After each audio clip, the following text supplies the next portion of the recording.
Mukunda jewellery హనుమకొండలోని అతిపెద్ద jewellery mart December 14న గొప్ప ప్రారంభం. నమస్కారం, వెల్కమ్ టు ఐ డ్రీమ్. ధర్మ మార్గం విత్ విజిత కార్యక్రమానికి స్వాగతం.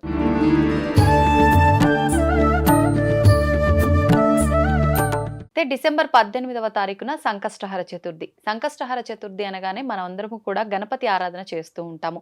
ప్రత్యేకించి ఈ 18న వచ్చే సంకష్టహర చతుర్థికి ఏదైనా విశిష్టత ఉందా? ముఖ్యంగా ఉద్యోగరీత్యా ఇబ్బంది పడే వాళ్ళు చాలా మంది ఉంటారు. అయితే కొన్ని పనులు చాలా కాలంగా ఆటంకాలు వచ్చి పోస్ట్ పోన్ అవుతూ ఉంటాయి, రకరకాల ఇబ్బందులు వస్తుంటాయి, పనులన్నీ అలా నిలిచిపోతూ ఉంటాయి.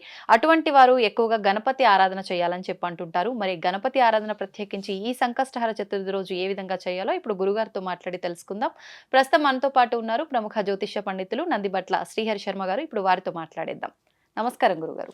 వాగర్థావివ సంపృక్తౌ వాగర్థ ప్రతిపత్తయే జగతః పితరౌ వందే పార్వతీ పరమేశ్వరౌ.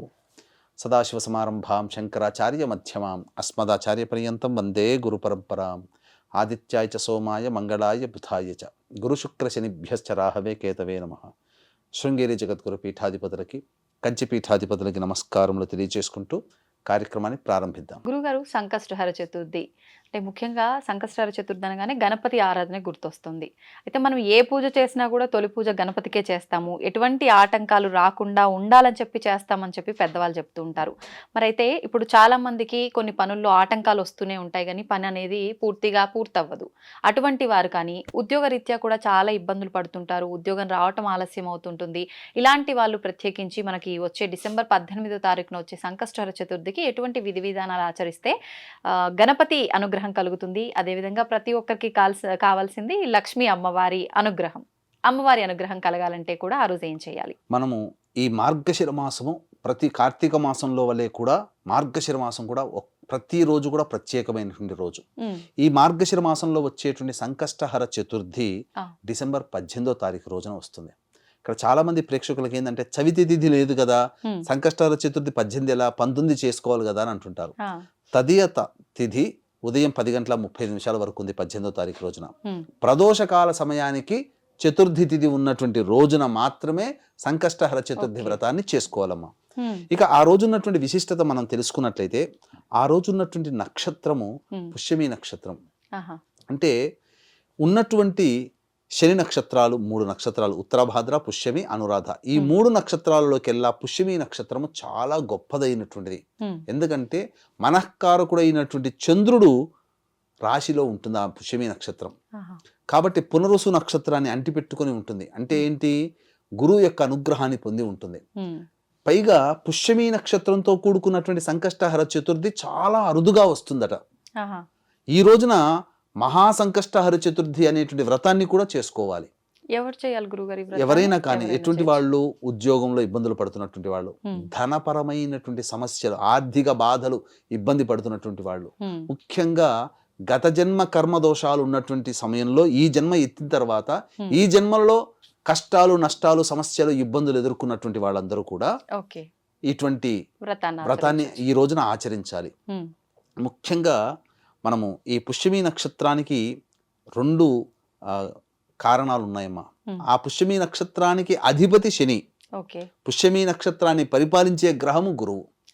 ఇలా 27 నక్షత్రాల కొన్ని నక్షత్రాలు మాత్రమే 2 గ్రహాలు ఒక నక్షత్రాన్ని పరిపాలిస్తూ ఉంటాయి. అందులో ఈ పుష్యమి నక్షత్రం ఒకటి. మరి ప్రత్యేకించి ఇది పుష్యమి నక్షత్రంలో పుట్టిన వాళ్ళు ఆచరించాల్సి ఉంటుందా? ఎవరైనా ఆచరించవచ్చు.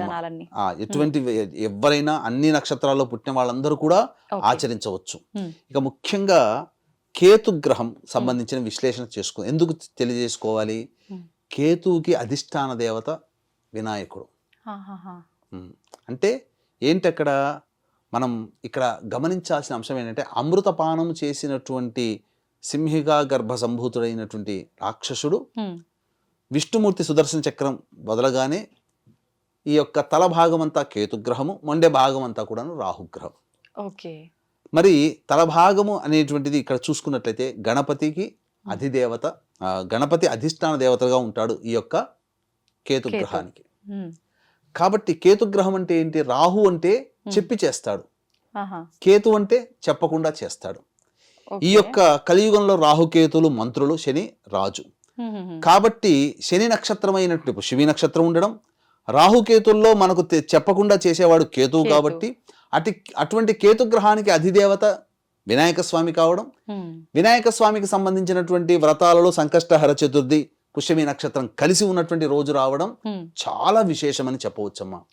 కాబట్టి కేతు ఇంతకుముందే చెప్పకుండా చేస్తాడు అంటే ఏంటిది అర్థము, మనకు జీవితంలో కొన్ని అనుకోని సంఘటనలు జరుగుతూ ఉంటుంటాయి. ఇప్పుడు ఉదాహరణకి మంచైనా జరగచ్చు, చెడైనా జరగచ్చు. హరికృష్ణ జాతకమే తెలుసుకుందాం. అతను రామారావు గారి కొడుకు, అతను డ్రైవింగ్ లో పర్ఫెక్ట్ అమ్మా. డ్రైవింగ్ లో అలా ఓకగా డ్రైవింగ్ చేయగలుగుతాడు. కానీ అంతటి వాడికి కూడా అనుకోని సంఘటనలు జరగడం వల్ల ప్రాణాలు కోల్పోవాల్సి వచ్చింది. అంటే ఇవన్నీ తెలవకుండా జరిగేటివి. మన జీవితంలో ఏవైతే తెలవకుండా జరుగుతాయని మనం అనుకుంటామో, తెలవకుండా జరిగినటువంటి వాటి వల్ల ఇబ్బందులు పడతామో, భవిష్యత్తులో కూడా మనకు ఏమన్నా తెలవకుండా జరుగుతాయని చెప్పి ఆలోచన చేస్తామో, అటువంటి వాళ్ళందరూ ఈ రోజున వినాయకుడి యొక్క అనుగ్రహాన్ని పొందే ఈ యొక్క చిన్న పరిహారాన్ని కనుక పాటించినట్లయితే తప్పకుండా వాళ్ళకి వినాయకుడి యొక్క అనుగ్రహంతో వాళ్ళ ఆపదలు, కష్టాలు, నష్టాలు అన్నీ తీరిపోతాయి. కొంతమంది ప్రాజెక్టులు చేస్తుంటారు, ఆ ప్రాజెక్టులో కొంత మొదలు పెడతారు, మధ్యలో ఆటంకాలు వస్తుంటాయి, ఎంతవరకు కూడా ఆ ప్రాజెక్టు ముందుకు సాగదు. కొంతమంది ఇల్లు కట్టుకుంటారు, అన్ని పర్మిషన్స్ వస్తాయి, మధ్యలో ఇల్లు కట్టేస్తున్న సమయంలో మధ్యలో ఆగిపోయి మున్సిపాలిటీ పర్మిషన్స్ రావు. కొంతమంది ఉద్యోగ ప్రయత్నాలు దగ్గర దాకా వెళ్తారు, మధ్యలో పోతూ ఉంటుంటారు, అలా విఫలమవుతూ ఉంటుంటారు. అలాగే వీక్షించేటువంటి ప్రేక్షకుల్లో ప్రతి ప్రయత్నంలో విఫలమవుతున్న వారు ఈ రోజున అనగా డిసెంబర్ 18వ తారీఖు రోజున ఎవరైతే వినాయక సంకష్టహర చతుర్థి వ్రతాన్ని ఆచరిస్తారో వాళ్ళకందరికీ కూడా తప్పకుండా వినాయకుడి యొక్క అనుగ్రహం వలన వాళ్ళకి మంచి చేకూరుతుంది. గురుగారు, సంకష్టహర చతుర్థి పూజా విధానం అనేది ఆ ఒక్కరోజు ఆచరించి అంటే ఊరుకునేదా, లేదంటే కొంతమంది చెప్తారు కొన్ని సంవత్సరాల పాటు చేస్తూనే ఉండాలి సంకష్టహర చతుర్థి, కొన్ని నెలల పాటు అని, అలా చేయాలా? దీనికి నియమం అంటూ ఉన్నదమ్మా. జీవితాంతము పాటించే పద్ధతి ఒకటి ఉంటుంది, లేదు ఒక సంవత్సరం మాత్రమే నేను దీక్ష స్వీకరిస్తాను అని ఒకటి ఉంటుంది. కనీసం హీన పక్షంలో 3 సంకష్టహర చతుర్థులైనా 7 సంకష్టహర చతుర్థులైనా కానీ ఆచరించాలి. విధి విధానాన్ని బట్టి కనీసం ఆ ఒక్క రోజునైనా కానీ ఆచరించమని శాస్త్రం చెప్పబడి ఉంది. కాబట్టి ఆ ఒక్క రోజుకైనా ఆచరించవచ్చు, 3 సార్లు అయినా ఆచరించవచ్చు, 7 సార్లు అయినా ఆచరించవచ్చు, సంవత్సరం మొత్తం 12 నెలల పాటు కూడాను ఆచరించవచ్చు. ఇప్పుడు వ్రతం అంటే పురోహితుల సమక్షంలో చేయాల్సి ఉంటుందా, ఎవరికి వాళ్ళే చేసుకోవచ్చు. ఇక్కడ ఏంటంటే ఉదయాన్నే సూర్యోదయ కాలంలోనే కాలకృత్యాదులన్నీ తీర్చుకొని మొట్టమొదటిగా ఉదయిస్తున్నటువంటి సూర్యుడికి నమస్కారం చేసి అర్ఘ్యమిచ్చి సూర్యాష్టకం 6 సార్లు పారాయణం చేయాలి. ఆ రోజున సంకష్టహర చతుర్థి వ్రతాన్ని ఎవరైతే ఆచరిస్తారో ఆ రోజున ఈ యొక్క దాంపత్యము పనికిరాదు, నూనె తలంటుకోవడం అనేటువంటిది పనికిరాదు, అలా నూనె పెట్టుకోవడం పనికిరాదు, అలాగే క్షౌరము, గడ్డం గీసుకోవడం లాంటివి పనికిరాదు, మద్య మధుమాంసములు స్వీకరించకూడదు. ఇవన్నీ కూడాను నియమాలు పాటించాలి. మగవారు కూడా ఈ వ్రతాన్ని మగవారు చేయొచ్చు, ఆడవాళ్ళు కూడా చేయవచ్చు, పిల్లలు కూడా చేయొచ్చు. ముఖ్యంగా విద్య కావాలనుకునే వాళ్ళమ్మా. ముఖ్యంగా గణపతి వినాయక చవితి వచ్చిందంటే పిల్లలందరూ పుస్తకాలు పెట్టి అక్కడ గణపతి ఆరాధన చేస్తాం కదా. కాబట్టి పిల్ల, పెద్ద, పాప, చిన్న, ముసలి, ముతక ఎవ్వరూ దీనికి ఎగ్జామ్షన్ కాదమ్మా, అందరూ చేసుకోవచ్చు. ఉపవాసం ఉంటే చాలా మంచిది. ముఖ్యంగా 3 పిడికిళ్ళ బియ్యము ముడుపు కట్టడం, అనగా ఎర్రటి గుడ్డలో 3 పిడికిళ్ళ బియ్యం కట్టడము, తర్వాత వక్కలు, ఖర్జూరకాయలు, తోచిన దక్షిణ ఆ విధంగా పెట్టడం పెట్టి ఆ స్వామి ముందర, వినాయకుడి విగ్రహాన్ని ముందర కానీ, చిత్రపటం ముందర కానీ, లేదా వినాయకుడి దేవాలయంలో కానీ కట్టి ముడుపు కట్టి అక్కడ పెట్టి ఆ రోజున వినాయకుడి స్వామి దేవాలయంలో గరికతో అర్చన చేయించుకోవాలి పొద్దున పూట. ఇప్పుడు అన్ని మీరు చెప్పిన ఐటమ్స్ అన్ని ఎన్నెన్ని సంఖ్య ఏమైనా చూసుకోవాలి? 3 పిడికిలు పెడితే చాలా. బియ్యం 3 పిడికిలు అన్నారు, మిగతాయి ఒక్కలు 2, ఖర్జూరాలు 2 పెట్టవచ్చు. ఏదైనా ఒక తాంబూలం పెట్టాలి. అక్కడ పెట్టిన తర్వాత దేవాలయానికి వెళ్ళి గరికతో గణపతికి అష్టోత్తర పూజ చేయాలి. శ్వేత అర్కము అంటే తెల్ల జిల్లేడు పూలతో స్వామిని అర్చన చేస్తే చాలా ప్రీతి పొందుతాడట. ఆ రోజంతా వీలైతే ఉపవాసం ఉంటే చాలా ఫలితం. ఎందుకనంటే సంకష్టహర చతుర్థి వ్రతము ఉపవాసం ఉన్నటువంటి వ్యక్తి దానం చేసిన పుణ్యవశము వలన ఇంద్రుడు మధ్యలో ఆగిపోతుంది రథం, ఇంద్రుని విమానం. సంకష్టహర చతుర్థి వ్రతం ఆచరించినటువంటి వాళ్ళ యొక్క పుణ్యఫలాన్ని ఇస్తే ఆ విమానం కదులుతుంది అని అంటే ఎవ్వరూ దొరకరు. కానీ చనిపోయినటువంటి ఒక మృత కళేబరం అంతకు ముందు రోజు తెలియకుండానే ఉపవాసం ఉంటుంది ఆ స్త్రీమూర్తి. ఆ మనిషి చనిపోయిన తర్వాత ఇవ్వలేదు కదా, ధారదత్తం చేయలేరు కదా. కానీ ఆ స్త్రీమూర్తి శరీరముని అంటి వెళ్ళినటువంటి గాలి ఆ విమానాన్ని తాకి ఆ గాలి వల్లనే విమానం కదిలిందట. అంటే సంకష్టహర చతుర్థి వ్రతాన్ని ఆచరించిన వ్యక్తి యొక్క గాలి సోకినా పుణ్యమైపోతుందని అక్కడ అర్థం. అంటే ఇంకా చేసిన వాళ్ళకి ఎంతటి ఇంకెంత పుణ్యం వస్తుందో, గాలి సోకితేనే పక్కది ఉన్నటువంటి పని మొదలవుతుందనంటే ఇక ఆగిపోయిన పనులు ఉన్నటువంటి వాళ్ళందరూ కూడా చక్కగా ఈ యొక్క వ్రతాన్ని ఆచరిస్తే వాళ్ళ పనులన్నీ కూడా శీఘ్రంగా నెరవేరుతాయి. ముఖ్యంగా చెప్పాలంటే ఉద్యోగం, నేను ఎన్నో ప్రయత్నాలు నేను చూశానమ్మా, నా జీవితంలో ఎంతో మందికి చేయించాను. లక్ష్మీ గణపతి యొక్క మూలమంత్ర ఉపాసన చేసి ఆ ఫలితాన్ని ధారపోస్తే వాళ్ళకందరికీ ఉద్యోగాలు దొరికిన సందర్భాలు ఉన్నాయి. రాని బాకీలు వసూలైన, ధనప్రాప్తి కలిగిన సందర్భాలు ఉన్నాయి. ఆటంకాలైనవన్నీ పనులన్నీ కూడాను శీఘ్రంగా కదిలినటువంటి సందర్భాలు ఉన్నాయి. ఇంకా జాబు రాదేమో, మనం విదేశాల నుంచి ఇంటికి రావాల్సిందే అని భయపడిన వాళ్ళు కూడా ఉద్యోగం లభించిన సందర్భాలు ఉన్నాయి. కాబట్టి ఈ వ్రతాన్ని ఆ విధంగా సాయంత్రం వరకు కూడా ఆచరించి ప్రదోషకాల సమయానికి మళ్ళీ గణపతి దేవాలయానికి చేరుకొని అర్చనాది కార్యక్రమాలు జరిపించుకొని నక్షత్ర దర్శనం చేసి ఇంటికి రావచ్చు. భోజనం రాత్రి ఉంటే ఉపవాసం, పాలు పండ్లు ఇతరత్ర పదార్థాలు తీసుకోవచ్చు. ఆ రోజంతా ఉపవాసం ఉండి తెల్లవారి వినాయకుడిని మళ్ళీ అర్చించి భోజనం చేయవచ్చు, లేదు రాత్రి భోజనం చేయవచ్చు. ఈ విధంగా ఉపవాసం గనక ఉన్నట్లయితే తప్పకుండా వాళ్ళ కోరిక నెరవేరుతుందాం. అందులో ఏమాత్రం సందేహం లేదు. అత్యంత యోగవంతమైనటువంటి సంకష్టహర చతుర్థి ఈ డిసెంబర్ 18. ఎందుకంటే పుష్యమీ నక్షత్రం రావడం అనేటువంటిది చాలా గొప్ప విషయం. దేవతా నక్షత్రాల్లో పుష్యమీ నక్షత్రం కూడా ఒకటి. కాబట్టి వీక్షించేటువంటి ప్రేక్షకులకి గమనిక, ఈ యొక్క జాతకరీత్యా కలుగు విద్య, వివాహ, ఉద్యోగ, దాంపత్య, సంతాన, అనారోగ్య సమస్యల నివారణకి మరియు గోచార రీత్యా వృషభ, మిథున, కర్కాటక, సింహతుల, వృశ్చిక, మకర, కుంభమీన రాశిలో జన్మించిన వారికి శనిదోష పరిహారార్థమై సర్వదోష నివారణ పూజలు, హోమాలు అనేటువంటివి ఈ యొక్క 2024 సంవత్సరంలో వచ్చే ఆఖరి ఏకైక శని త్రయోదశి అనురాధ నక్షత్రంతో కూడుకొని వస్తుంది. అద్భుతమైనటువంటి శని త్రయోదశి ఆ రోజున శ్రీశైల క్షేత్రంలో 1700-1500 రూపాయలకి చేయించడం జరుగుతుంది. అవకాశం ఉన్న వాళ్ళు కార్యక్రమ తదనంతరం కాంటాక్ట్ చేసి మీ గోత్రనామాదులు నమోదు చేసుకోవచ్చు. ఈ విధంగా ఉపవాసం ఉండి అర్చన చేసినటువంటి వాళ్ళకి వినాయకుడికి ఇష్టపాత్రులు అవుతారు. కాబట్టి గరికతో అర్చన చేసుకోవాలి. తెల్ల జిల్లేడు పూలు దొరికితే ఆ తెల్ల జిల్లేడు పూలతో అర్చన చేసుకోవాలి. చాలా విశేషం అమ్మా.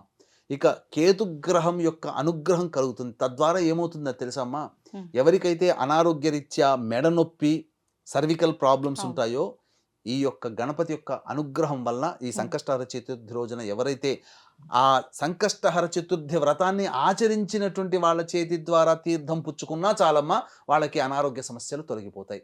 అంటే అన్ఐడెంటిఫైడ్ ఇల్నెస్ అని అంటారు. అంటే కేతువు మాయాగ్రహం, కనబడదు. కాబట్టి ఎన్ని డాక్టర్ల చుట్టూ తిరిగినా, ఎన్ని డయాగ్నోసిస్ చేసినా రోగం ఏందో తెలవదు అనుకునేటువంటి వాళ్ళకందరికీ ఆ తీర్థం పుచ్చుకున్న తర్వాత ఖచ్చితంగా రోగ నిర్ధారణ జరిగి తీరుతుంది. తద్వారా అనారోగ్య సమస్యకి మందు డాక్టర్ సూచించడం, మన అనారోగ్యం నివారణ అవ్వడం, ఇవన్నీ జరిగి తీరుతాయమ్మా. అయితే ఇప్పుడు అసలు ఇప్పటి వరకు సంకష్టహర చతుర్థి పూజా విధానాన్ని ఎప్పుడు ఆచరించని వాళ్ళు కూడా ఆచరించవచ్చు అంటారా? ఈసారి ఎవరైనా ఆచరించవచ్చమ్మా. కాకపోతే స్త్రీమూర్తులకి ఇబ్బందికర పరిస్థితులు వచ్చినప్పుడు దాన్ని ఆచరించకూడదు. ఇప్పుడు సంవత్సరం పాటు కూడా ఆచరిస్తుంటారు కదమ్మా. ఈ యొక్క 18వ తారీఖు రోజున ఎవరికైనా స్త్రీలకి రజస్వల ఋతుక్రమం వచ్చింది అనుకోండి, అయ్యో మనం ఈ నెల ఆచరించకపోయామే, భంగం అయిపోతుందేమో, వ్రత భంగం అయిపోతుందేమో భయపడుతుంటుంటారు. భయపడాల్సిన పని లేదమ్మా. ఆ రోజున 4వ రోజు అయినా చెయ్యకూడదు, 3 రోజులైతే అసలు చేయకూడదు. మళ్ళీ 5వ రోజు మళ్ళీ శుచిర్భూతులే స్నానం ఆచరించి 5వ రోజు చేసుకోవచ్చు. 5వ రోజు ఈ వ్రతాన్ని ఆచరిస్తే అంతకుముందు చేసినటువంటి వ్రతం ఎలా అయితే చేస్తే ఎంతటి ఫలితం ఉంటుందో వ్రతాన్ని మాత్రం ఆపకూడదు. సంవత్సరం పాటు, సంవత్సరాల తరబడి చేస్తున్న వాళ్ళు 5వ రోజు స్నానమైన 5వ రోజున చేసుకోవచ్చు. ఇప్పుడు ఒకవేళ మధ్యలో సంవత్సరం అంటే ఇంకా 12 నెలలు, ఒక నెల కుదరలేదు, ఒక నెల మనం ఎక్కువ చేయొచ్చా? తర్వాత అట్లా ఉండదు, ఖచ్చితంగా ఎలా నెరవేరుతుంది అంటారు? ఇంకా పూర్తిగా సంవత్సరం పాటు ఆచరించే వాళ్ళు చేయాలి కదమ్మా. అందుకనే స్త్రీలు చేసేటట్టయితే ఆటంకం వస్తే అప్పుడు చతుర్థి రోజున ఆటంకం వచ్చింది అనుకోండి, 4 రోజుల వరకు పనికిరారు పూజా విధానానికి. 5వ రోజు స్నానం చేసి ఈ వ్రతాన్ని ఆచరిస్తే అంతకుముందు చేసినటువంటి ఆ తిథితో సంబంధం లేదు, అంతకుముందు చేసిన ఫలితం వస్తుంది. ఒకవేళ మగవాళ్ళు బిజీ స్కెడ్యూల్లో ఉన్నవాళ్ళు అనుకోండి, వాళ్ళ ఇంట్లో భార్యలు ఆచరించవచ్చు, పిల్లలు ఆచరించవచ్చు. వ్రతాన్ని మాత్రం ఆపకూడదు. ఎవరి చేతనైనా కానీ రక్త సంబంధీకులు, దంపతులైనా ఎవరైనా ఒకరు చేస్తే ఆ పుణ్య ఫలితం వస్తుందమ్మా. ఓకే. ఇప్పుడు ఇలా అంటే ఆడవారికి కుదరని పక్షంలో వీళ్ళు వ్రతం చేయడానికి లేదు, ఇంట్లో వాళ్ళు చేస్తున్నారు, కానీ వీళ్ళు మనసులో అంటే భగవంతుని తలుచుకొని ఆ స్తోత్రాలు అవి చదువుకుంటూ ఉపవాసంలో ఉండొచ్చా? మైల ఉన్న వాళ్ళమ్మా ఉండకూడదు. అసలు ఆ స్తోత్రాలు ఆ సమయంలో చేయకూడదు. బ్రహ్మహత్య పాతక దోషంతో ఉంటారు. ఎందుకంటే ఇంద్రుడికి కలిగినటువంటి బ్రహ్మహత్య పాతక దోషాన్ని భూమి, వృక్షములు, స్త్రీలు వీళ్ళందరూ కూడా సమభాగంగా పంచుకున్నారట. సముద్రము, అందుకనే సముద్ర స్నానం ఎప్పుడు పనికిరాదు. భూమి పంచుకోవడం వల్ల భూమి ఎటువంటి వరాన్ని పొందింది, నువ్వు ఎంత లోతుకు తవ్వు 1 సంవత్సరం 2 సంవత్సరాల తర్వాత మళ్ళీ అది పూడ్చుకుపోతుంది. వృక్షాలను నువ్వు ఎంతగా కొట్టే వేసే మళ్ళీ చిగురిస్తుంది. స్త్రీలు ఈ బ్రహ్మహత్యా పాతకాన్ని తీసుకోవడం ద్వారా ఎంతటి పవిత్రులయ్యారంటే ప్రతి నెల పవిత్రమూర్తులే వాళ్ళు. పురుషుడైనా కానీ పాపం చేస్తే అది పాపం అంటుకుంటుంటుంది. కానీ స్త్రీలు బ్రహ్మహత్య పాతక దోషాన్ని ఇంద్రుని ద్వారా గ్రహించినటువంటి కారణం చేత ఇంద్రుడు ఇచ్చినటువంటి గొప్ప వరం ఏంటంటే ప్రతి నెల వాళ్ళకి యొక్క రుధిరం బయటపడ్డప్పుడు 5వ రోజు నుంచి మళ్ళీ వాళ్ళు పవిత్రులు అవుతారు. ఎంత గొప్ప జన్మమ్మ స్త్రీ జన్మ. పవిత్రత రావాలంటే మామూలుగా మగవాళ్ళం మేము ఎన్ని పూజలు చేస్తే మాకు ఆ పవిత్రత వస్తుంది, ఎంత స్నానం ఆచరిస్తే ఏ విధంగా అనుష్ఠానం చేస్తే పవిత్రత వస్తుంది. స్త్రీలకి ఆ యొక్క రుధిరం బయటపడినటువంటి రోజు నుంచి 4 రోజులు ఆచరించి 5వ రోజునే వాళ్ళు స్నానం ఆచరిస్తేనే వాళ్ళు పవిత్రులు అయిపోతారట. ఇంద్రుడు ఇచ్చిన వరం ఇది. దీన్ని చాలా మంది ఆక్షేపించుకుంటారు. మేము 3 రోజులు మేము దూరంగా ఉండాలా, మమ్మల్ని వెలివేస్తారా, ఇలా ఆక్షేపణ చేసేటువంటి వ్యక్తులు కూడా ఉంటారు. రెస్ట్ తీసుకోమని చెప్పారమ్మా. ఇంతకంటే గొప్ప సౌహార్ద్రమైనటువంటి ఈ పద్ధతులు మన ధర్మంలోనే ఉన్నాయి తప్ప ఇతర ధర్మాల్లో లేవు కదా. కాబట్టి సదా ఆచరణీయం ఇటువంటి విషయాలు తెలుసుకోవడం ద్వారా చెప్పవచ్చు. గురుగారు, డిసెంబర్ 16న చాలా విశిష్టమైన రోజు అని చెప్పి మీరు మొన్న ఒక రోజు నాతో చెప్పడం జరిగింది. ఏంటి గురుగారు అదేనంటే, సర్ప్రైజ్ అమ్మ, మనం అది టాపిక్ చేసేటప్పుడే నీకు కూడా చెప్తాను, అప్పుడే నువ్వు కూడా తెలుసుకుందువు కానీ అని చెప్పి అన్నారు. అయితే మనకి ఎట్లా 16వ తారీఖు రాబోతుంది, చాలా దగ్గరలో ఉంది. మరి ఆ రోజు ఏంటి, ఆ రోజు ప్రత్యేకించి ఏవైనా విధి విధానాలు ఆచరించాల్సి ఉంటుందా, అది అంటే దైవానుగ్రహం కలగడానికి సంబంధించిన ఏదైనా మంచి రోజా, ఏంటి ఆ విశిష్టత తెలియజేయండి. డిసెంబర్ 16వ తారీఖు మార్గశిర మాసము శుద్ధ పాడ్యమి. మనకు సహజంగా వీక్షించేటువంటి భక్తజన బంధువులకు అందరికీ తెలిసింది ఏంటంటే ఆ రోజు నుంచి ధనుర్మాసం ప్రారంభమవుతుంది. అవునండి కదమ్మా.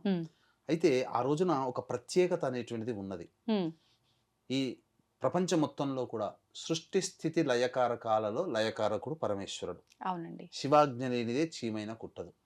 కాబట్టి ఈ కార్యక్రమాన్ని మనం చేయాలన్నా, ఈ కార్యక్రమాన్ని వీళ్ళు వీక్షించాలన్నా, ప్రేక్షకులు వీక్షించాలన్నా ఆ శివానుగ్రహం ఉంటే తప్ప ఈ కార్యక్రమాన్ని వీక్షించలేరు.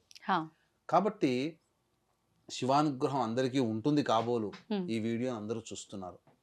అంటే దీని అర్థం ఏంటంటే, మనం ఇంతకుముందు కార్తీక మాసంలో ఒక ప్రోగ్రామ్ చేసుకున్నాం, అందరికీ తెలియచేశాం, అందరూ చాలా మంది పాటించారు. ఆ పాటించినటువంటి పుణ్య ఫలితం వల్ల ఒక ప్రేక్షకురాలు కూడా కామెంట్ పెట్టారు, ఇది చేయడం వల్ల మా వారికి ఇంటర్నేషనల్ స్కూల్స్ లో ప్రొఫెసర్ గా జాబ్ వచ్చింది అని చెప్పి కూడా పెట్టారు. అది ఆ విషయం మీకు కూడా తెలియచేశాను. అలాగే కార్తీక మాసంలో ఎటువంటి రోజు అయింది, శ్రవణ నక్షత్రం ఉన్నటువంటి రోజున అది ఉపవాసం ఉంటే 1,000,000 సోమవారాలు ఉపవాసం ఉన్న ఫలితం కార్తీక మాసంలో. మరి అట్లాంటిదే మార్గశిర మాసంలో ఆరుద్ర నక్షత్రం ఉన్నటువంటి రోజున ఉపవాసం గనక ఉండి దేవతారాధన శివదేవత ఆరాధన గనక చేసినట్లయితే 1,000,000 సోమవారాలు ఉపవాసం ఉన్న ఫలితం దక్కుతుంది. మరి అది ఎప్పుడు వచ్చింది, ఈ యొక్క 16వ తారీఖు రోజున వచ్చిందమ్మా. కాబట్టి వీక్షించేటువంటి ప్రేక్షకులు కూడా అపార యోగాన్ని, ధన సంపదని కలిగించేటువంటి శివానుగ్రహం ఈ డిసెంబర్ 16వ తారీఖు రోజున కొన్ని చిన్న పరిహారాలు పాటించడం ద్వారా మనకు వస్తుందమ్మా. అంటే ఆ రోజు ఉపవాసానికే ప్రత్యేకత, లేదంటే పూజలు విధి విధానాలు కూడా ప్రత్యేకమైనవి చేయాలా గురుగారు? ఉపవాసముతో పాటుగా ప్రత్యేక విధి విధానాలు కూడుకున్నటువంటి పూజ పద్ధతులు కనుక పాటించినట్లయితే తప్పకుండా వస్తుంది. ఏంటి గురుగారు మరి ఆ విధానాలు? ఆ విధానాలు తెలుసుకునే ముందు ఇక్కడ ఒక చిన్న విషయం తెలియజేస్తాను.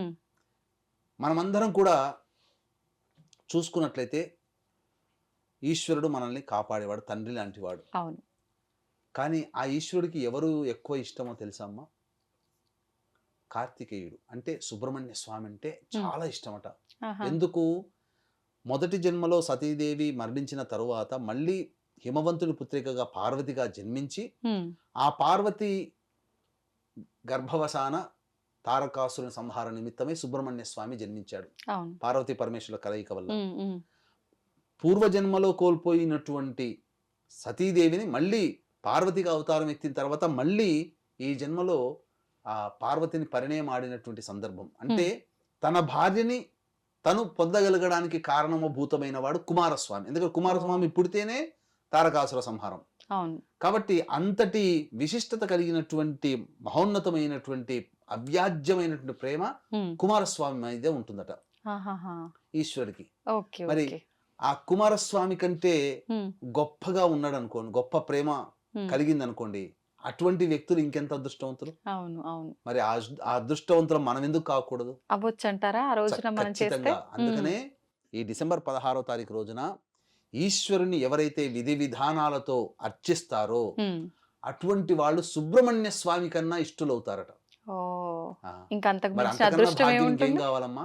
మరి ఈ భాగ్యాన్ని మనముతో పాటు మన బంధుమిత్రులు, ప్రేక్షకులు అందరికీ తెలియచేయాలనే సదుద్దేశంతో మనం ఈ రోజున ఈ ప్రోగ్రామ్ చేస్తున్నాం. కాబట్టి వీక్షించేటువంటి ప్రేక్షకులు కూడా ఈ యొక్క చక్కటి సందేశాన్ని మీ బంధుమిత్రులకి, మీ శ్రేయోభిలాషులకి అందరికీ షేర్ చేయండి. వాళ్ళు కూడా ఆచరించి పొందినటువంటి పుణ్య ఫలితంలో మీకు కూడా భాగం ఉంటుంది. కాబట్టి ఆ రోజున పొద్దున్నే బ్రహ్మముహూర్త కాలంలో లేచి కాలకృత్యాదులు తీర్చుకొని శివ పరివార చిత్రపటానికి మల్లెపూల మాల కానీ గన్నేరు పూల మాల కానీ వేసి చక్కగా శివ సహస్రనామ పారాయణం చేయాలమ్మా. ఎన్నిసార్లు? ఒకసారి చేస్తే చాలమ్మా. ఎందుకు చెప్తున్నానంటే బ్రహ్మముహూర్త కాలములో ఈశ్వరుని అర్చించినటువంటి వాళ్ళు మాత్రమే కుమారస్వామి కంటే ఇష్టలవుతారట. కాబట్టి 4 to 6 మధ్య కాలంలో చేయొచ్చు. లేదు ఆ సమయంలో ఈశ్వరుడికి అన్నాభిషేకం చేస్తే చాలా విశేష ఫలితం. ఎందుకంటే కలియుగే అన్నగత ప్రాణ మనకు. కాబట్టి మన ప్రాణం అన్నంలో ఉంటుంది. ఆ భుజించినటువంటి అన్నాన్ని భుజించినటువంటి పురుషుడి యొక్క శరీరంలోకి ధాతువులు, సమస్త ధాతువులు లోపల జనించి, కణములు జనించి, తద్వారా స్త్రీ గర్భంలోకి ఫలదీకరణం చెంది మానవ జన్మ ఎత్తుతారు. ఆ మానవ జన్మ ఎత్తడానికి కారణభూతమైంది అన్నం. ఎందుకంటే ప్రతి వ్యక్తి యొక్క ఆత్మ అన్నం ద్వారానే పురుషుడి శరీరంలోకి వెళ్తుంది. పురుషుడి శరీరం ద్వారానే కణాల రూపంలో స్త్రీ గర్భంలోకి ప్రవేశించి అండోత్పత్తి జరిగి ఫలదీకరణ చెంది తిరిగి మళ్ళీ సంతానాన్ని పొందుతారు. మానవ జన్మ ఆ విధంగా అన్నం మీద ఆధారపడి ఉంటుంది. కాబట్టి అటువంటి జన్మకి కారణమైన అన్నాన్నే మనం ఈశ్వరునికి అభిషేక ద్రవ్యంగా వాడితే జన్మ జన్మల ఉన్నటువంటి కర్మదోషాలన్నీ తొలగిపోతాయి, ధనము సమకూరుతుంది, సమస్త పాపక్షయము అన్నాభిషేకం ద్వారా కలుగుతుంది. ఇక ఆ రోజున విశేషంగా కొన్ని పరిహారాలు ప్రత్యేకించి చేయవచ్చునమ్మా. వీక్షించేటువంటి ప్రేక్షకులకి గమనిక, మహిమాన్వితమైనటువంటి సుప్రసిద్ధ కాశీ క్షేత్రంలో దత్త జయంతి సందర్భంగా డిసెంబర్ 15వ తారీఖు రోజున మధ్యాహ్నం 3 గంటలకి జాతకరీత్యా కలుగు విద్య, వివాహ, ఉద్యోగ, దాంపత్య, సంతాన, అనారోగ్య సమస్యల నివారణకి మరియు గోచారరీత్యా వృషభ, మిథున, కర్కాటక, సింహతుల, వృశ్చిక, మకర, కుంభమీన రాశిలో జన్మించిన వారికి దోష పరిహారార్థమై సర్వదోష నివారణ పూజలు, హోమాలు పర్ హెడ్ 1500 రూపాయలకి డిసెంబర్ 15వ తారీఖు రోజున మధ్యాహ్నం 3 గంటలకి కాశీ క్షేత్రంలో జరిపించడం జరుగుతుంది. అవకాశం ఉన్న వాళ్ళు కార్యక్రమ తదనంతరం కాంటాక్ట్ చేసి పూర్తి వివరాలు తెలుసుకోవచ్చు. ఇక ప్రతి మానవుడు కూడాను గత జన్మ కర్మవశాత్తు కొన్ని సమస్యలు ఎదురవుతుంటాయి కదమ్మా. అవన్నీ నవగ్రహాల రూపంలో మనం ఎదుర్కొంటూ ఉంటుంటాం. కాబట్టి ముందు రోజు నవగ్రహ ధాన్యాలు 50 గ్రాములు తెచ్చుకుంటే సరిపోతుంది. వడ్లు మాత్రం తీసుకురాకండి, బియ్యం తెచ్చుకుంటే చాలు దాని బదులు. ఇక 9 గ్రహ ధాన్యాలని స్వచ్ఛమైనటువంటి నీటిలో నానబెట్టి ముందు రోజు నానబెట్టి తెల్లవారి లేస్తాం కాబట్టి కాలకృత్యాదులు తీర్చుకోగానే వాటన్నిటిని గ్రైండ్ చేస్తే మనకు ఒక మిక్స్చర్ లాగా వస్తుంది, ఒక పిండి లాగా వస్తుంది. దాంట్లో ఆవు పాలు, పన్నీరు, కొబ్బరి నీరు ఇవన్నీ వేసి వాటితో గనక ఈశ్వరునికి అభిషేకం చేస్తే నవగ్రహ దోషాలు తొలగిపోతాయమ్మా. అన్నాభిషేకం చేసినా చాలా విశేషం.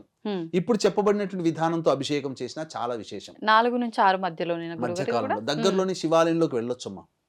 వెళ్ళి ఆ శివాలయంలో ఆ సమయంలో అభిషేకంలో చూసే భాగ్యం ఉంటే చాలమ్మా. ఆ ఈశ్వరానుగ్రహం త్వరగా కలుగుతుంది. సూర్యోదయం లోపల ఈ క్రతువునంతా ముగించుకోవాలి. ఉదయిస్తున్నటువంటి సూర్యుడికి అర్ఘ్యమిచ్చి సూర్యాష్టకం 6 సార్లు పారాయణం చేసి ఆ రోజంతా మాంసాహార భోజనం నిషిద్ధము, దాంపత్యం కూడా నిషిద్ధము, మందు ఇటువంటివన్నీ ఏవి కూడా తీసుకోకూడదు. మధ్యాహ్నం 12:45 అంతవరకు ఆరుద్ర నక్షత్రం ఉంటుంది. కాబట్టి అవకాశం ఉంటే ఇటువంటి రోజు మళ్ళీ మళ్ళీ రాదమ్మా.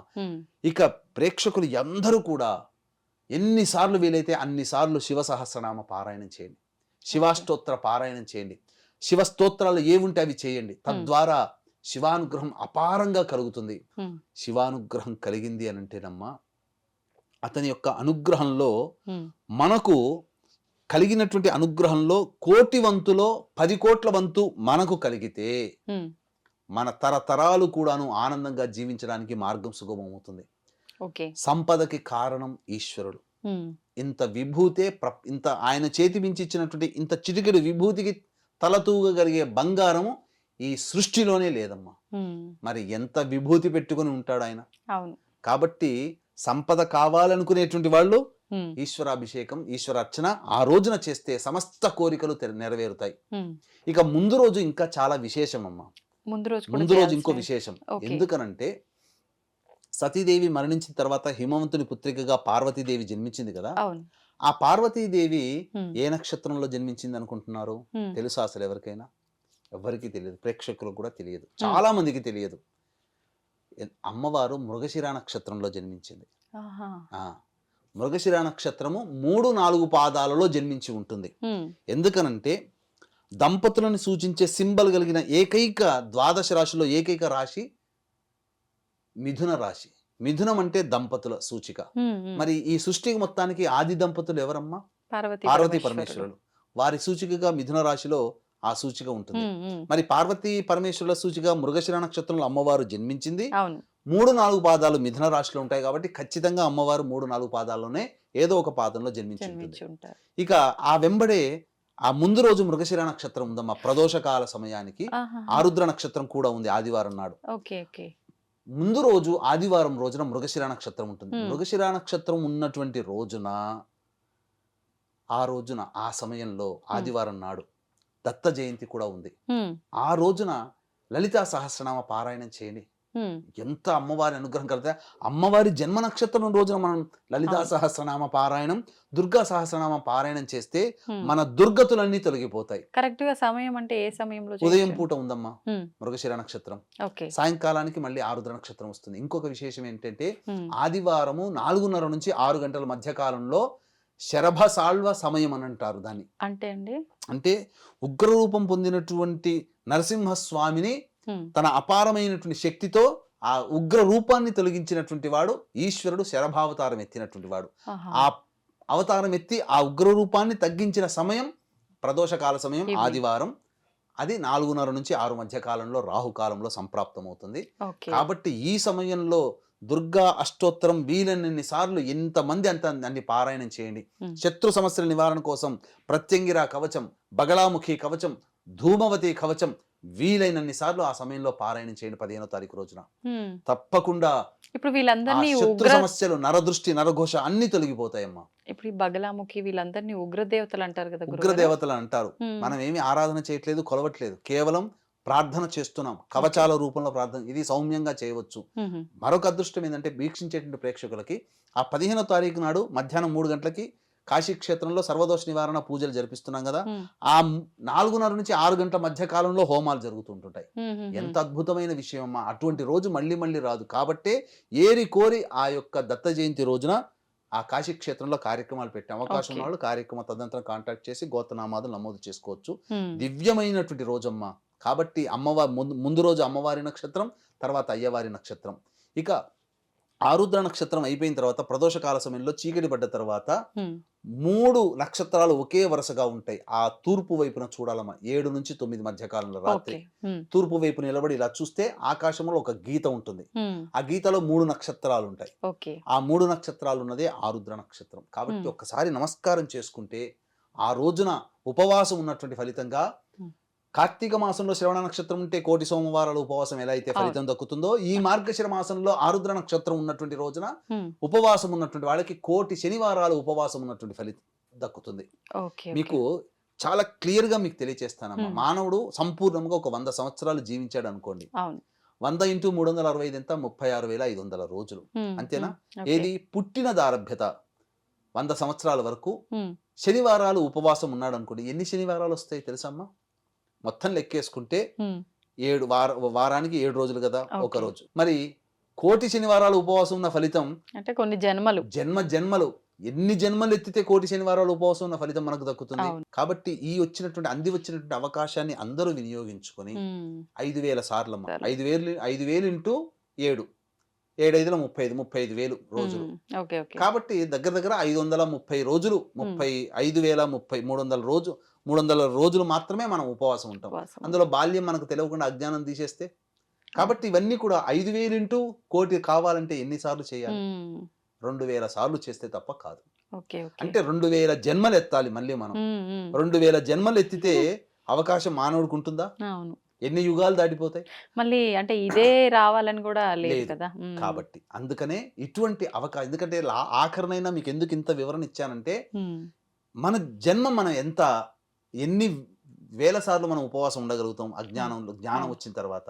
అటువంటిది 1,000,000 సార్లు ఉపవాసం ఉన్నటువంటి ఫలితం ఈ యొక్క మార్గశిర మాసం డిసెంబర్ 16వ తారీఖు రోజున ఆరుద్ర నక్షత్రం ఉన్న రోజున చేస్తే 1,000,000 శనివారాలు ఉపవాసం ఉన్న ఫలితం వస్తుంది. కాబట్టి ఇటువంటి అద్భుతమైనటువంటి సందేశాన్ని మీ యొక్క బంధుమిత్రులకి, శ్రేయోభిలాషులకి అందరికీ చేరవేయండి. మీరు చెప్పడం కంటే వీడియోని షేర్ చేసి, లైక్ చేసి షేర్ చేస్తే అద్భుతంగా అందరికీ చేరుతుంది. తద్వారా అందరూ పుణ్యాన్ని సంపాదించుకుంటారు. ఆ పుణ్యంలో మీకు భాగం ఉంటుందని చెప్పడంలో ఏమాత్రం సందేహం లేదు. గురుగారు, ప్రత్యేకించి మార్గశిర మాసంలో లక్ష్మీ అమ్మవారి ఆరాధన అనగానే ప్రతి ఒక్కరికి కూడా గుర్తొచ్చేది శుక్రవారం. కానీ ముఖ్యంగా అమ్మవారి ఆరాధన లక్ష్మీవారం అంటే గురువారం కింద మనం తీసుకోవాలి పరిగణలోకి. అయితే ఈ మాసంలో ప్రత్యేకించి గురువారాలని మనం ఏ రకంగా ఉపయోగించుకోవచ్చు అమ్మవారి ఆరాధన కోసం తెలియజేయండి. మనకు కృష్ణ భగవానులు వారు కూడా విభూతి యోగం భగవద్గీతలో చెప్పబడింది ఏంటంటే, మాసానాం మార్గశీర్షోహం అంటే మార్గశీర్ష సోహం అంటే నేను, అంటే ఉన్నటువంటి 12 మాసాలలో మార్గశిర మాసాన్ని నేను అని చెప్పాడు. అంటే ఈ మార్గశిర మాసము ప్రత్యేకించి నారాయణ స్వరూపము. కార్తీక మాసము మనకు ఈశ్వర స్వరూపం ఎలాగో మార్గశిర మాసము నారాయణ స్వరూపం. ఇటువంటి నారాయణ స్వరూపాన్ని దృష్టిలో పెట్టుకునే మనం గమనించుకున్నట్లయితే ఈ 12 నెలలు అంటే చైత్రం, వైశాఖం, జ్యేష్ఠం, ఆషాఢం, శ్రావణం, భాద్రపదం, ఆశ్వీజం, కార్తీక, మార్గశిరం, పుష్యం, మాఘం, ఫాల్గుణం, ఈ 12 మాసాలలో ఉన్నట్టుగానే కానీ ప్రత్యేకించి ఇంకొక మాసం కూడా ఉందమ్మా. అదే ధనుర్మాసం. అంటే సూర్య గమనాన్ని ఆధారం చేసుకుని, అంటే వృశ్చిక రాశిలో ఉన్నటువంటి రవి ఎప్పుడైతే ధనుసు రాశిలోకి ప్రవేశం చేస్తాడో అప్పుడు ధనుర్మాసం ప్రారంభమవుతుంది. సహజంగా ధనుర్మాసం అనేటువంటిది పౌర్ణమి తర్వాత పాడ్యం నుంచి ప్రారంభమవుతుంది. కాబట్టి ఈ ధనుర్మాసం అంటే ప్రత్యేకించి మనం తెలుసుకోదగినటువంటిది ఏంటి? విష్ణు దేవత ఆరాధన. అట్లాగే మనకు ఈ శ్రావణ మాసం అన్నప్పుడు లక్ష్మీ ఆరాధనకి వైభవలక్ష్మీ వ్రతమని, వరలక్ష్మీ వ్రతమని, గౌరీ అయితే శ్రావణ మంగళవారాలని, అలాగే సోమవారాలు అయితే శ్రావణ సోమవారాలని ఈశ్వరుని, ఏ విధంగానైతే శ్రావణ మాసంలో వివిధ దేవతల్ని కొలుస్తామో ఈ మార్గశిర మాసంలో కూడా ఈశ్వరుని కొలిచే విధానం కూడా ఉంటుంది, నారాయణుని కొలిచే విధానం ఉంటుంది. అందున నారాయణుడిని లక్ష్మీనారాయణ స్వరూపంతో కొలుస్తాం.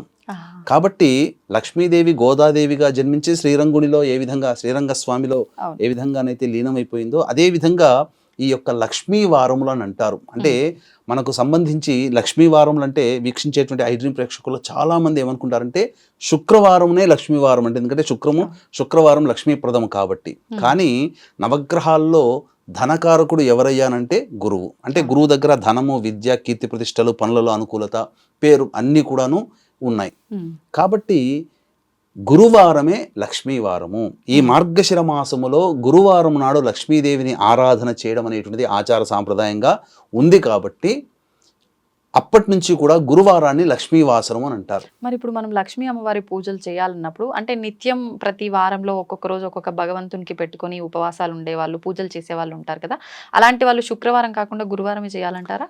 ఈ మార్గశిర మాసంలో గురువారం నాడే లక్ష్మీ ఆరాధన చేయాలి. ఓకే.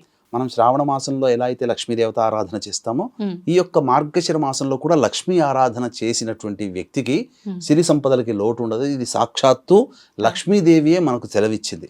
మరి ఇప్పుడు ఈ లక్ష్మీదేవి ఆరాధన చేయాలి అని అంటే ఎవరు చేయాలి అసలు? అంటే కొంతమంది వివాహం గురించి ఆలోచించి నేను ఈ పలానా చేస్తాను అని చెప్పి అనుకుంటుంటారు, లేదు అంటే నార్మల్గా పూజలు చేసే వాళ్ళు ఉంటారు. ప్రత్యేకించి ఎవరు చేస్తే బాగుంటుంది మార్గశిర మాసంలో? మార్గశిర మాసంలో లక్ష్మీ ఆరాధన ప్రతి స్త్రీ కూడా చేయవచ్చునమ్మా. దానికి వివాహమైనటువంటి మహిళలని, కన్యలని, అలాగే పూర్వ సువాసని స్త్రీలు అని అంటూ ఏమీ లేదమ్మా. అందరూ కూడా ఇది ఆచరించవచ్చు. ఎందుకంటే లక్ష్మీ ఆరాధన ఫలితం వల్ల కోల్పోయిన రాజ్యము, ఉద్యోగము, పదవి లభిస్తాయి, సిరి సంపదలు లభిస్తాయి. అన్నిటికంటే మించి ముఖ్యంగా ఉత్తర జన్మలలో మళ్ళీ గొప్పదైనటువంటి కుటుంబంలో జన్మించడానికి ఆస్కారం ఏర్పడుతుంది. అంటే రాబోయే రాబోయే జన్మకు కూడా మనం పుణ్యం సంపాదించుకున్న వాళ్ళం అవుతాం. కాబట్టి ఈ యొక్క విధి విధానాలు గనక ఈ మార్గశిర మాసంలో ఎవరైతే పాటిస్తారో వారికి ఈ లక్ష్మీ అనుగ్రహం చక్కగా కలుగుతుంది. ఎటువంటి విధి విధానాలు పాటించాలి? మనకు ఏ వ్రతమైనా కానీ, ఏ నోమైనా కానీ, ఏ శుభకార్యమైనా చేసుకునేటప్పుడు ముందు రోజు ప్రధానంగా ఉపవాసం ఉండాలి. ముందు రోజు ఉపవాసం అంటే రాత్రి ఏమి తినకుండా ఉండాలి. అంటే భోజనము తినకుండా ఉండి మామూలుగా ఇతరత్ర చపాతీలు కానీ అల్పాహారం తీసుకోవచ్చు. ఆ ముందు రోజు దాంపత్యము పనికిరాదు. ఇది వివాహమైన స్త్రీలైతే దాంపత్యం పనికిరాదు. ఇక ఉదయాన్నే లేచి అనగా సూర్యోదయ కంటే ముందే బ్రహ్మ ముహూర్త కాలంలో లేచి కాలకృత్యాదులు తీర్చుకొని చక్కగా ఇల్లంతా ఎలాగో మనం చక్కగా ఊడ్చి చేస్తాం. అంటే ఈ మధ్య చాలా మంది ఎలాంటి అపప్రత వచ్చిందంటే వివాహమైనటువంటి ఎవరైనా స్త్రీలు పొద్దున్నే లేచి స్నానం చేసి ఇల్లు ఊడవాలని చెప్తున్నారు. కానీ ఎక్కడా శాస్త్రంలో చెప్పబడలేదమ్మా. స్నానం చేయకపోతే ఎందుకంటే స్త్రీకి దేహము ఒక ఇల్లు అయితే ఇల్లు కూడా ఇంకొక దేహం లాంటిదే.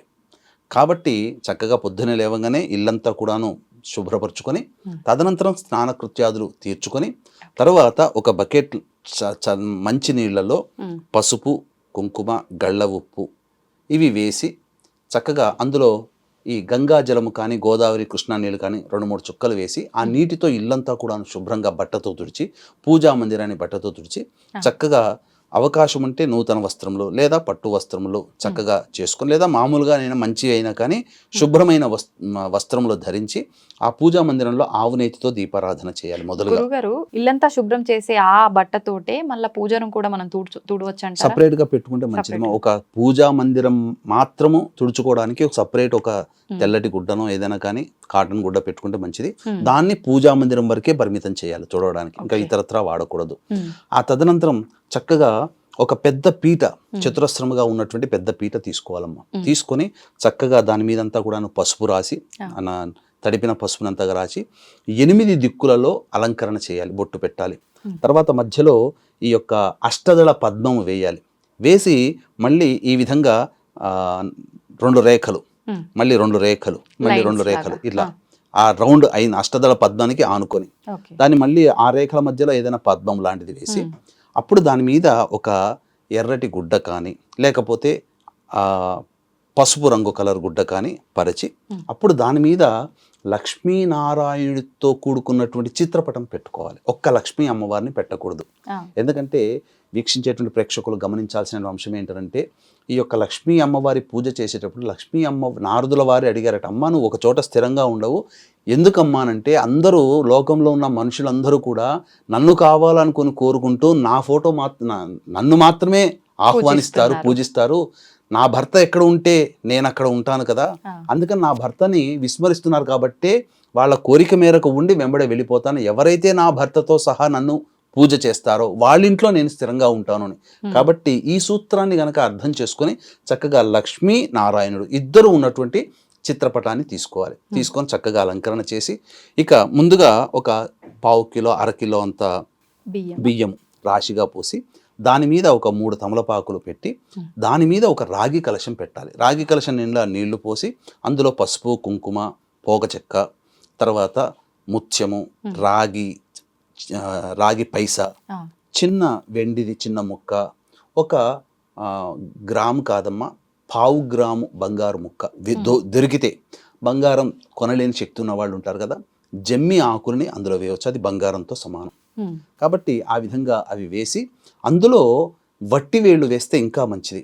ఆ వట్టివేళ్ళు వేసి దానిపైన కొబ్బరికాయకి మళ్ళీ అలంకరణ చేసి బొట్టు పెట్టి ఆ కొబ్బరికాయని అనగా 5 రకాలైనటువంటి చెట్ల కొమ్మలు, అంటే దొరికితే గనక మేడి, మర్రి, జువ్వి, మోదుగా, రావి, ఈ 5 రకాలైనటువంటి కొమ్మలు అందులో వేయవచ్చు. లేదు మీ ఇంటి చుట్టుపక్కల సీతాఫలం, జామకాయ, మామిడి ఆకులు ఇలా 5 రకాలైనటువంటి ఫలాలతో ఉన్నటువంటి ఆకులు, కొమ్మలు, ఫలాలు ఉండాలి, మనం తీసుకోగలిగే ఫలాలు.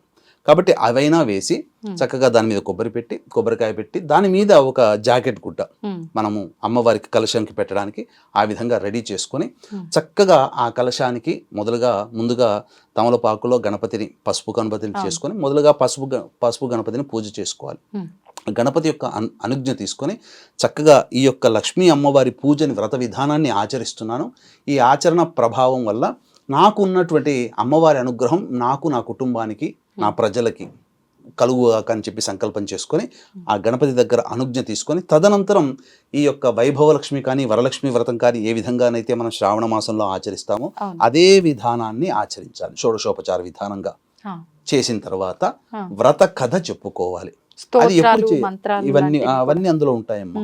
ఇవన్నీ ఈ పూజలన్నీ ఎప్పుడు చేయాలి అని అంటే ప్రదోషకాల సమయంలో చేయాలి.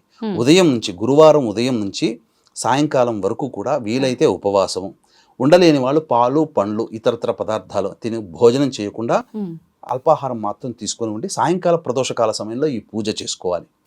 ఈ పూజ చేసుకునే సందర్భంలో ప్రదోషకాలం అంటే సాధారణంగా ఇప్పుడు 5:16, 5:20 సూర్యాస్తం అవుతుంది. కాబట్టి 4:30 నుంచి దీని లెక్కలో తీసుకోవాలి. ఆ ప్రదోషకాలం 4:30కి దీపారాధన చేసేసి చక్కగా నిద్ర మాత్రం పోకూడదమ్మా. ఎవరైతే స్త్రీలు ఈ వ్రతాన్ని చేస్తున్నారో పగటి పూట నిద్రపోకూడదు. 4:30 కల్లా మళ్ళీ ఇల్లంతా శుభ్రం చేసుకొని అంతగా పూజా మందిరం శుభ్రం చేసుకొని దీపారాధన చేసేసి ఈ వ్రతాన్ని ఆచరించాలి. సాయంకాలం 6:30 కల్లా అయిపోతుంది. తర్వాత ఆ యొక్క ఉదయం పూట సాయంత్రం పూట ఆవు నేతితోనే దీపారాధన చేయాలి. ఇది నియమం. ఇక ఈ యొక్క వ్రతాన్ని చేసేటప్పుడు ఎలాంటి పరిస్థితులు ఉండాలనంటే భార్యాభర్తలు చేసుకోవచ్చు, భార్య చేయొచ్చు, భర్త చేయొచ్చు, ఎవరైనా చేసుకోవచ్చు. ఒకవేళ ప్రధానంగా ఈ యొక్క పూజ చేసుకునేవాళ్ళు ఉత్సాహంతో ఉండాలి. ఎక్కడా కూడా అయ్యో మా ఆయన చెప్పాడనో నేను చేసుకుంటున్నానో లేకపోతే ఇంకెవరో చెప్పారు చేసుకుంటున్నానో నాకు ఓపిక లేదనో ఉండకూడదు. చేసుకునే భార్యని కూడా భర్త ఏమాత్రం కూడా తిరస్కరించకూడదు. భర్త కూడా ఉత్సాహం ఉండాలి, భార్య కూడా ఉత్సాహం ఉండాలి. అమ్మాయి చేసుకుంటే అమ్మాయిని, ఎవరు చేసుకున్నా సంతోషంగా నేను చేసుకుంటున్నాను అనే అభిమానంతో చేసుకోవాలి తప్ప విసుక్కుంటూ చేసుకుంటే అక్కడ పవిత్రత ఉండదు. మనస్సులో పవిత్రత లేనప్పుడు ఎన్ని పూజలు చేసినా ఏం లాభమమ్మా. అలాగే ఇది అన్నిటికంటే మించి ఈ యొక్క మార్గశిర మాసములో వీక్షించేటువంటి ఐడ్రీమ్ ప్రేక్షకుల్లో భర్తలుగా ఉన్నవారు, తండ్రులుగా ఉన్నవాళ్ళు మీ ఇంటి ఆడపిల్లని, ఆడపడుచుని, భార్యని ఏమాత్రము కూడా ఇబ్బంది పెట్టకూడదు. స్త్రీమూర్తి కంటి నుంచి నీరు వచ్చింది అంటే ఆ ఇంటికి ఈ మార్గశిర మాసంలో లక్ష్మి వెళ్ళిపోతుంది, ఆ ఇంట్లో ఉండదు. కాబట్టి అమ్మాయిని చాలా ప్రేమగా చూసుకోవాలి, భార్యని ప్రేమ అభిమానంతో చూసుకోవాలి, తల్లిని ఆదరించాలి, గౌరవించాలి, సాటి స్త్రీలని గౌరవించాలి. ఇలా ఏ పురుషుడైతే మార్గశిర మాసంలో ఏ అత్తగారైతే తన కోడల్ని ప్రేమగా చూసుకుంటుందో, ఏ కోడలైతే అత్తగారిని ప్రేమగా, ఆడపడుచును కూడా ప్రేమగా చూసుకుంటుందో అటువంటి ఇంట్లో లక్ష్మి స్థిరంగా ఉంటుంది.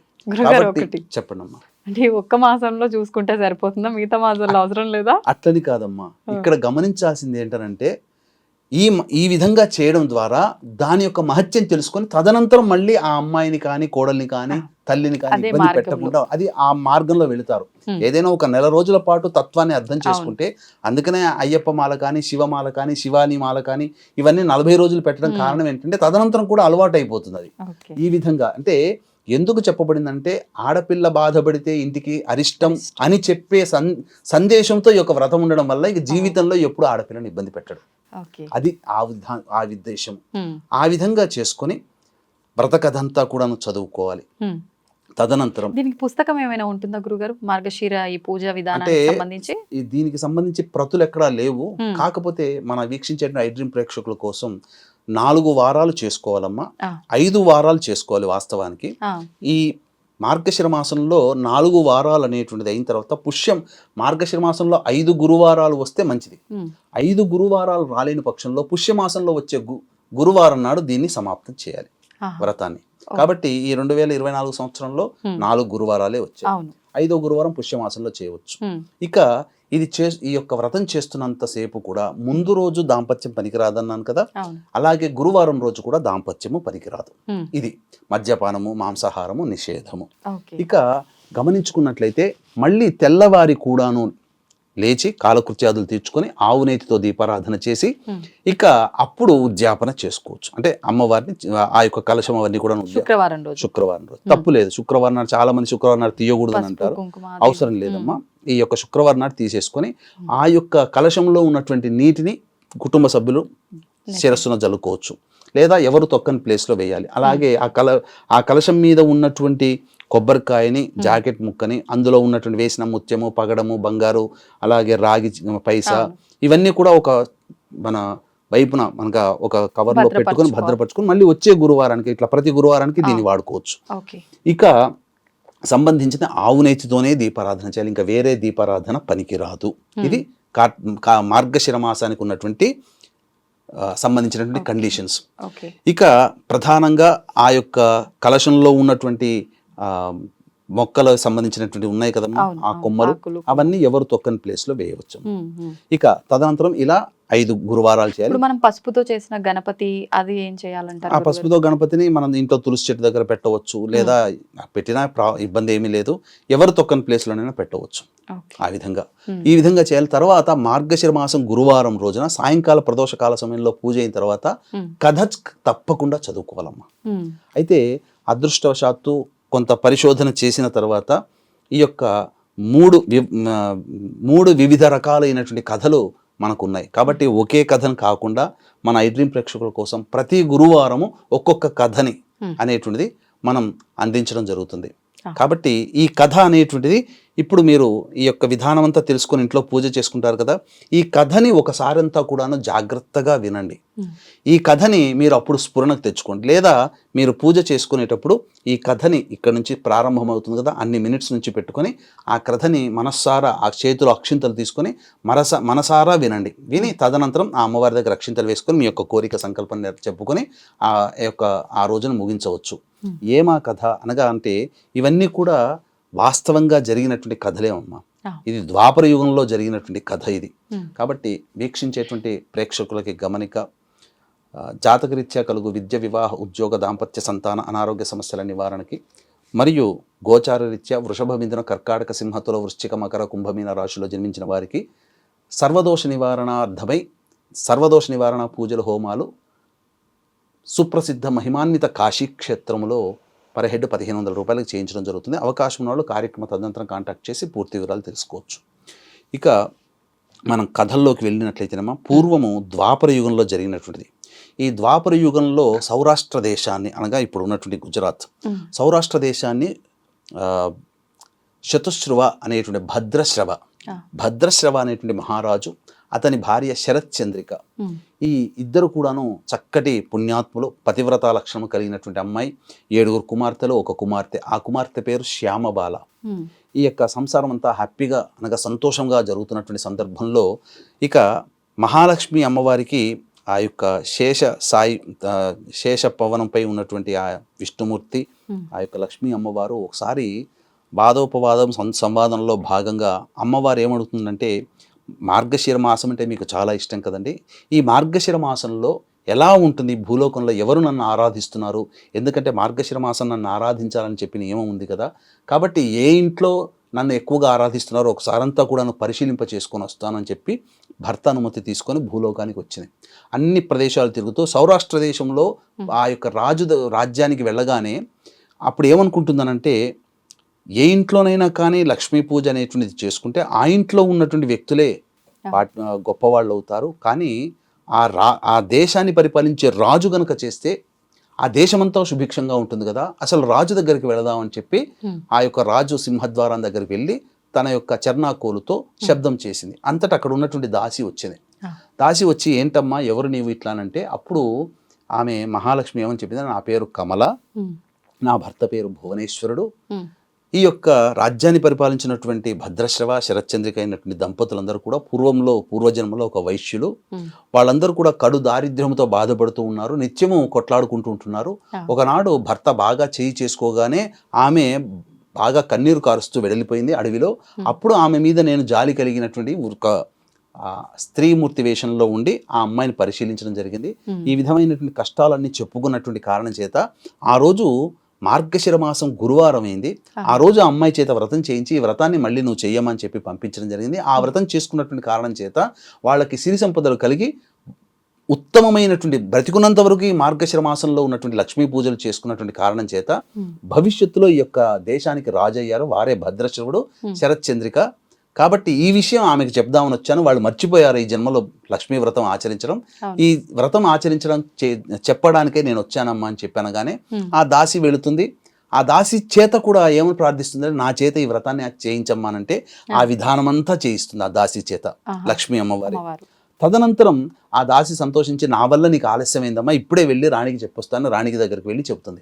రాణి దగ్గరికి వెళ్ళి చెప్పగానే అపహాస్యం చేస్తుంది. ఎందుకనంటే గత జన్మ చెప్పడానికి వచ్చిందా, ఎవరు ఈ జన్మే గుర్తుండట్లేదు, నిన్నేం జరిగిందో గుర్తుండదు, అటువంటిది గత జన్మ జరిగింది చెప్పడానికి వచ్చిందంటే ఆమె మోసగత్తి అయి ఉంటుందని చెప్పి లోపల పిలిపించుకున్న తర్వాత ఆమెని అపహాస్యమాడి ఆమెని వెళ్ళగొట్టింది. వెళ్ళగొట్టేసేసరికి అంతటా బాధపడుతూ, నన్నే వెళ్ళగొడతావా, నన్ను వెళ్ళగొట్టినందుకు నేనే నీ నుంచి దూరం అయిపోతాను అని చెప్పింది. నీ శపథాలు నీ శాపాలు నాకేం తగలవులే, నేను ఆనందంగా ఉన్నాను, నాకేం అవసరం లేదు నీ యొక్క ఆశీర్వచనం అని చెప్పి అవమానించి పంపిస్తుంది. ఆ విధంగా సాక్షాత్తు అమ్మవారి అంటే అమ్మవారి లక్ష్మీ రూపం కాదు కదా, ముదుసలి రూపంలో వచ్చింది. కాబట్టి ఆ విధంగా ఇంట్లోంచి వెళ్ళిపోతున్నప్పుడు కోట దగ్గరికి రాగానే ఆమె కుమార్తె అయినటువంటి శ్యామబాల కనబడింది.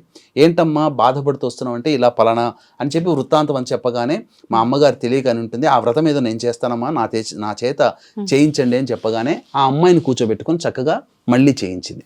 చేయించినటువంటి కారణం చేత ఆ శ్యామబాలకి పొరుగు ఉన్నటువంటి రాజు కొడుకు మాలాధర్, ఆ మాలాధర్ అనే వ్యక్తి వివాహం చేసుకోవడం. తదనంతరం ఈ లక్ష్మీ అమ్మవారు బాధపడుతూ పోయింది కదమ్మా.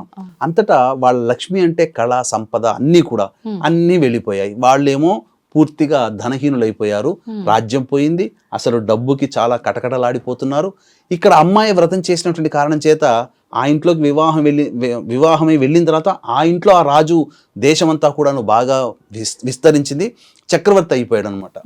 ఇక తదనంతరం చాలా బాధపడుతూ ఉన్నప్పుడు ఒకనాడు ఈ శరత్చంద్రిక ఏమన్నదంటే, మన అమ్మాయి వాళ్ళు చక్కగా పొరుగున్నటువంటి రాజ్యంని పరిపాలిస్తున్నారు కదా, వాళ్ళ దగ్గరికి వెళ్ళి ఏదైనా సహాయం అడుగుదామని చెప్పానంటే, అలాగే ఆయన వెళతాడు. భర్త వెళ్ళి, ఆ భద్రశ్రవుడు అనేటువంటి వ్యక్తి వెళ్ళి ఆ వెళుతున్నటువంటి కారణంలో ఒక బావి దగ్గర శోషపడి తప్పిపోయి కింద పడిపోతాడు. అతను స్పృహ తప్పి పడిపోతాడు. అంతటా ఆ బావి దగ్గరికి నీళ్లు తీసుకోవడానికి వచ్చినటువంటి ఈ శ్యామబాల పరిచారికలు ఉంటారు కదా, దాసీలు, వాళ్ళు నీళ్లు తీసుకోవడానికి వచ్చినప్పుడు ఆ మనిషిని చూస్తేనేమో బికారిలా ఉన్నాడు, కానీ రూపం చూస్తేనేమో క్షత్రియుడిలా ఉన్నాడు, రాజులా ఉన్నాడు. ఏంటో ఎవరో కనుక్కోనంటే, పలానా మా అమ్మాయి ఈ దేశానికి రాణి, నేను పలానా పక్కన ఊరినటువంటి రాజుని, నాకు అన్ని కోల్పోయానని చెప్పి ఆ విధంగా చెప్తాడు. అతి కష్టం మీద చెప్తాడు. ఈ వృత్తాంతం అంతా కూతురు శ్యామబాలకు చెప్పడం కానీ, అయ్యో మా నాన్న ఇంత దీన పరిస్థితిలో ఉన్నాడా అని చెప్పి అతనికి వెంబడే ఒక చక్కటిగా కట్టుకోవడానికి వస్త్రములు అవన్నీ ఇచ్చి, తర్వాత రథం ఇచ్చి ఇంటికి పిలిపించుకుని వచ్చిన తర్వాత చాలా చక్కగా భోజనం పెట్టి అన్ని వసతులు చేసి బిందె నిండా ఒక బంగారు నాణ్యములు ఇచ్చి అమ్మగారికి ఇవ్వమని చెప్పి పంపిస్తుంది. ఈ విధంగా లక్ష్మీ అనుగ్రహం లేదు కదా ఈమెకి. ఇంటికి వెళ్ళి ఆ బిందె దగ్గరికి పోగానే బిందె తీసి చూస్తే అన్ని బొగ్గులు, అంటే బొగ్గురాళ్ళు ఉన్నాయి. ఇప్పటికీ కూడా మన అమ్మాయికి మన మీద కనికరం లేదు ఇట్లా అని చెప్పి బాధపడుతున్నది. అంతటా తర్వాత ఇంటికి వెళ్ళిన తర్వాత మళ్ళీ నాన్న నుంచి ఎటువంటి కబురు రాలేదు అని చెప్పి ఒక మార్గశిర మాసంలో ఆ అమ్మాయి 3వ గురువారం రోజున పుట్టింటికి వెళుతుంది. అంతటా తాను వ్రతం చేసుకుంటూ శ్యామబాల తన అమ్మగారిని కూడా పక్కన కూర్చోబెట్టుకుని వ్రతం చేయించింది అమ్మ వాళ్ళ ఇంట్లో. ఈ వ్రతం చేసినటువంటి కారణం చేత కోల్పోయిన సంపదంతా తిరిగి వచ్చింది. ఈ విధంగా వ్రతాన్ని ఆచరించడం వల్ల ఆ కుటుంబంలో సిరి సంపదలకి, ఆనందానికి, చక్కటి దాంపత్యానికి కొదవ ఉండదు అనేటువంటి యొక్క వృత్తాంతమే కథ. కాబట్టి వీక్షించేటువంటి ప్రేక్షకులు ఈ కథ వృత్తాంతాన్ని అంతా కూడాను చక్కగా విని ఆచరించి ఈ యొక్క మార్గశిర వ్రతాన్ని ఆచరించండి. మళ్ళీ వచ్చే గురువారం నాడు మరి ఒక కథ, ఈ మార్గశిర మాసంలో జరిగినటువంటి మరి ఒక కథ, మళ్ళీ ఆపై వచ్చే మార్గశిర గురువారం నాడు ఇంకొక కథ. ఈ విధంగా చేయాలి. 4 గురువారాలు ఖచ్చితంగా చేయాలమ్మా. 5వ గురువారం ఇప్పుడు లేదు, ఈ సంవత్సరం లేదు కాబట్టి పుష్యమాసంలో వచ్చే మొదటి గురువారం నాడు 5వ గురువారంగా భావిస్తూ ఆ విధంగా చేసి వ్రత ఉద్యాపన అప్పుడు చేయాలి.